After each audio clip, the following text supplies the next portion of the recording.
नमस्कार, मैं हूं मोबिना महक और आप देख रहे हैं मेरी चाहत सबको न्याय न्यूज चैनल पर। हिंदी मीडिया के संवाद सूत्र और पत्रकार सुरक्षा की खामोश पीड़ा। भारतीय मीडिया की ताकत उसके संवाद सूत्र और क्षेत्रीय पत्रकार हैं। यही वो लोग हैं जो कस्बे की खबरों को अखबार और चैनलों तक पहुंचाते हैं। पर आज उनकी सामाजिक, आर्थिक और मनोवैज्ञानिक दुर्दशा लोकतंत्र के लिए गंभीर चेतावनी है। हिंदी पत्रकारिता में असुरक्षा। हिंदी अखबारों के पत्रकार, खासकर जो अपनी उम्र के 45 साल पार कर चुके हैं, अपने भविष्य को लेकर चिंतित हैं। दैनिक जागरण, अमर उजाला, हिंदुस्तान, नवभारत टाइम्स और दैनिक भास्कर जैसे अखबार इतने तो वेतन देते हैं कि पत्रकार जी सकते हैं, लेकिन चैन से नहीं।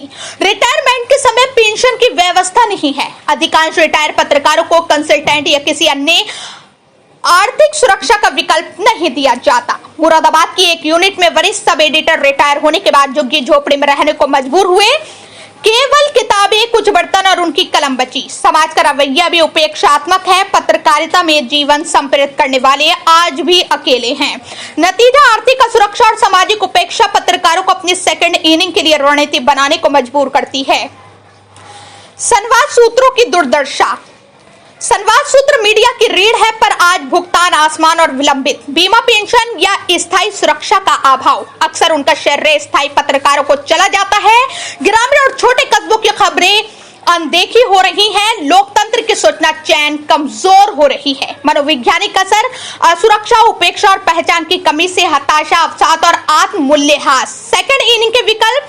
45 प्लस उम्र वाले पत्रकारों के लिए यह जरूरी है कि वो अपनी आर्थिक और पेशेवर सुरक्षा के विकल्प तलाशें। विशेषज्ञ सुझावों के अनुसार 5 रास्ते हैं। प्रॉपर्टी और रियल एस्टेट कंसल्टिंग। स्थानीय नेटवर्क का उपयोग करके रियल एस्टेट डीलिंग, ब्रोकरेज करना, कम निवेश पर हर डील पर मोटा कमीशन। सरकारी कॉर्पोरेट टेंडर और पीआर कंसल्टेंसी। अफसरशाही और सिस्टम की समझ का फायदा उठाकर कंपनी और दफ्तरों के बीच सेतु बनाना। राजनीतिक कंसल्टेंसी और चुनावी काम। भाषण लेखन, media management, social media campaign. हर चुनाव में सलाहकार की फीस लाखों करोड़ों तक। लोकल बिजनेस में partnership. Medical store, hospital, gym, transport आदि में निवेश। रिस्क कम और स्थल आय। कृषि और नई खेती, ऑर्गेनिक फार्मिंग, डेयरी, बागवानी। नेटवर्क और मार्केटिंग के जरिए प्रत्यक्ष बिक्री। याद रखें, कोई काम छोटा या बड़ा नहीं होता। जरूरी है सुरक्षित गुजर बसर और आत्मसम्मान। हिंदी पत्रकारिता और संवाद सूत्रों की दुर्दशा केवल व्यक्तिगत संकट नहीं है, ये लोकतंत्र की सूचना संरचना और समाज की संवेदनशीलता पर चोट है। अगर संवाद सूत्र और पत्रकार आर्थिक, सामाजिक और मनोवैज्ञानिक सुरक्षा के वंचित रहें तो ग्रामीण और छोटे कस्बों की आवाज दब जाएगी। सवाल यह है कि क्या मीडिया, संस्था, नीति निर्माता और समाज इस आदर्श श्रम को मान्यता देंगे, या संवाद सूत्र और पत्रकार आने वाले कल में लोकतंत्र के अनसुने शहीद बन जाएंगे।